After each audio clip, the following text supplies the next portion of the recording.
ঘুমের ওষুধ খাইয়ে শরীরে বিষধর সাপ ছেড়ে স্বামীকে হত্যার অভিযোগ।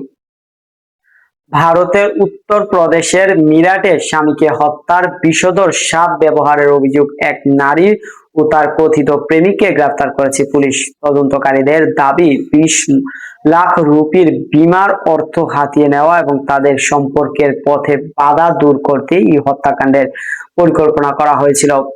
নিহত আতুল পানওয়ার স্ত্রী দামিনীর সঙ্গে হস্তিনপুর একটি শিশু বিদ্যালয়ে পরিচালনা করতেন। 2019 সালে তাদের বিয়ে হয়।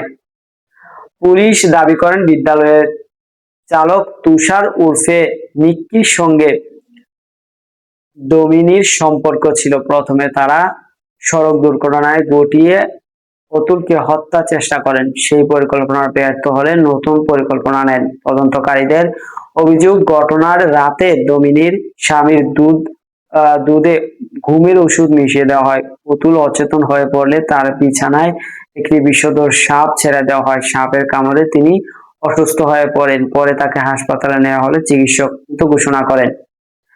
পুলিশ জানায় যে প্রথমে ঘটনাটি স্বাভাবিক সাপের কামড়ের মৃত্যু বলে মনে হলেও পরে মোবাইল ফোনের রেকর্ড, অন্যান্য ডিজিটাল তথ্য এবং আলামত বিশ্লেষণ করে কথিত হত্যাকাণ্ডের ষড়যন্ত্রের সূত্র পাওয়া যায়।